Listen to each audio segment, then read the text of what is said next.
एक बार की बात है। राजगढ़ नामक एक गांव में सोनिया नाम की लड़की रहा करती थी। सोनिया के परिवार में सिर्फ उसके माता पिता ही थे। उनका परिवार गरीब था, लेकिन सोनिया एक बहुत ही अच्छी लड़की थी। वह बहुत सच्ची और ईमानदार भी थी। सोनिया के पिता दूसरों के खेतों में काम करते थे, उसी से उनका घर चलता था। फिर एक दिन सोनिया खाना बनाने के लिए जंगल में सूखी लकड़ियां ढूंढने जाती है, लेकिन उसे जंगल में एक भी सूखी लकड़ी नहीं मिलती है। लकड़ियों की खोज में सोनिया जंगल के बहुत अंदर चली जाती है।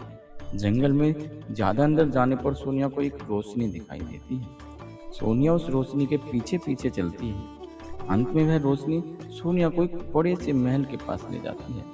सोनिया उस महल को देखकर चौंक जाती है और मन ही मन कहती है, वाह, ये तो बहुत सुंदर महल है, लेकिन इसमें कोई दिखाई क्यों नहीं दे रहा। मैं इसके अंदर जाकर देखती हूँ। इतना सोचकर सोनिया महल के अंदर चली जाती है। महल के अंदर जाते ही सोनिया देखती है कि वहाँ पर 3 लहंगे रखे हुए हैं। अरे, यहाँ पर ये 3 लहंगे किसके रखे हुए हैं? यहाँ पर तो कोई दिखाई भी नहीं दे रहा। यहाँ पर सिर्फ ये 3 लहंगे ही हैं। इतने सुंदर रंग बिरंगे लहंगे भला किसके हो सकते हैं?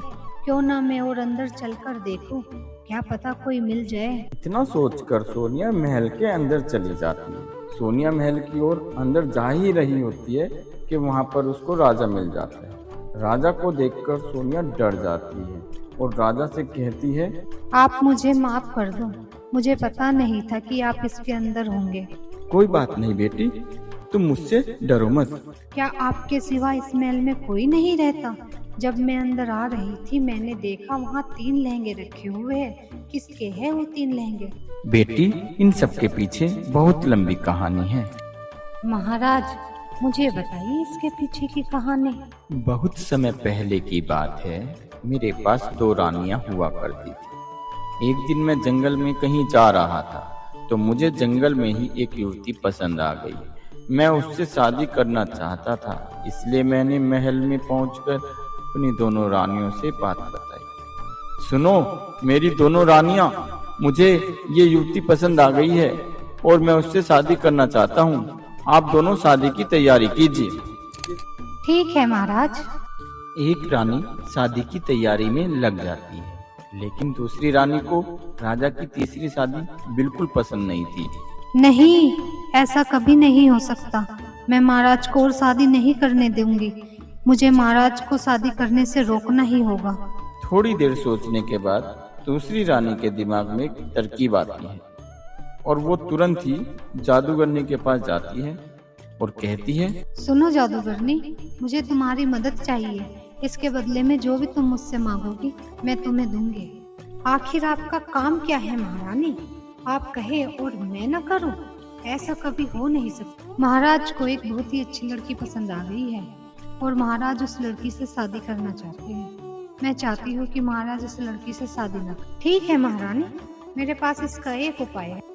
इतना कहकर जादूगरनी रानी को एक जादुई पानी की बोतल देती है और कहती है, रानी जी, ये जल उस लड़की के लहंगे पे डाल देना।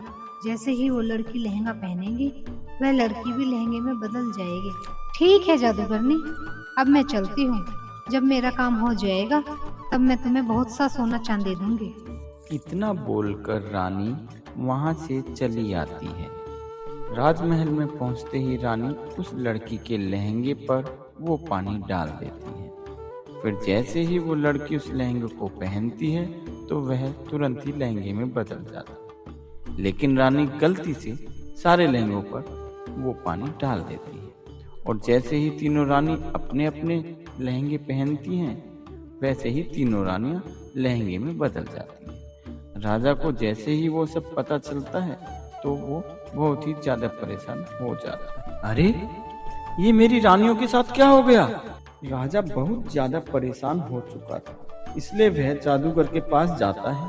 क्या हुआ महाराज, आप इतने परेशान क्यों लग रहे हैं? इसके बाद राजा जादूगर को सारी बात बताता। महाराज, आपकी दूसरी वाली रानी मेरी बहन के पास गई थी। आपकी दूसरी रानी ने मेरी बहन को लालच देकर उससे जादुई जल ले लिया। इसके बाद जादूगर राजा को पूरी बात बताता है। लेकिन अब इसका कोई फायदा नहीं है। जब मेरी बहन को पता चला कि सारी रानियां लहंगे में बदल गई हैं, तो वो डर गई और ये राज्य छोड़कर भाग गई। लेकिन जादूगर, जब रानी पानी लेकर गई थी तो सिर्फ नई रानी को लहंगे में बदल जाना चाहिए था, फिर मेरी बाकी रानियां क्यों लहंगे में बदल गई? महाराज, आपकी रानी से गलती हो गई थी। जब वो लहंगे पर पानी डाल रही थी तो उसने गलती से बाकी सब लहंगों पर पानी गिरा दिया, इसलिए बाकी रानियां भी लहंगे में बदल गई। लेकिन जादूगर, अब मेरी रानियां वापस पहले जैसे कैसे होंगी? महाराज, कोई सच्चा और अच्छा दिल वाला ही आपकी मदद कर सकता है। लेकिन एक बात है, आप किसी इंसान को बुला नहीं सकते। वो इंसान आपके पास खुद चलकर आएगा। लेकिन जादूगर, वो इंसान मेरी तीनों रानियों को कैसे ठीक करेगा? महाराज, आपको मैं एक जादुई पानी देता हूँ। ये पानी उस सच्चे इंसान को दे दीजिए। वो अच्छा इंसान जैसे ही ये पानी उन लहंगों पर डालेगा, वो लहंगे फिर से आपकी रानियों में बदल जाएंगे। लेकिन जादूगर, वो इंसान कब तक आएगा?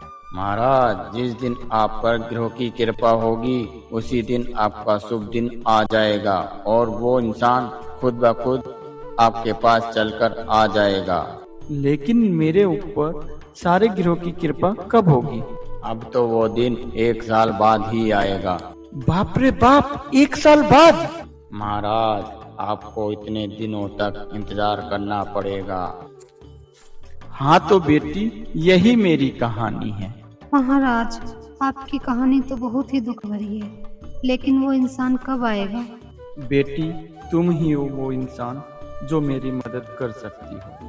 अगर तुम मेरी मदद करोगी तो मैं तुम्हें तुम्हारी मुंह मांगी चीज दूंगा।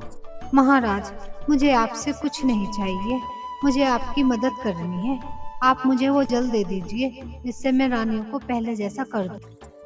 इसके बाद राजा अपने कमरे से वो जादुई पानी लेकर आ जाता है और सोनिया को दे देता है। सोनिया उस जादुई पानी को लेकर तीनों लहंगों पर डाल देती है। लहंगों पर पानी गिरते ही तीनों रानियां वापस पहले जैसी हो जाती हैं। बेटी, तुम्हारा बहुत बहुत शुक्रिया। तुम्हारी वजह से मेरी आज सभी रानियां वापस आ गई। महाराज, मुझे अपने घर जाना है। अब मैं अपने घर कैसे जाऊं? बेटी, इसके लिए तुम्हें एक मंत्र पढ़ना होगा। इसके बाद राजा सोनिया को एक मंत्र बताता है। राजा सोनिया को एक सोने चांदी से भरा बक्सा देता है। सोनिया उस सोने से भरे बक्से को देखकर बहुत खुश होती है और जादुई मंत्र को पढ़कर अपने घर पहुंच जाती है। और अपने घर पहुंचने के बाद सोनिया अपनी माँ को सारी बातें बताती है। वो सब बातें सुनकर उसकी माँ बहुत खुश होती है।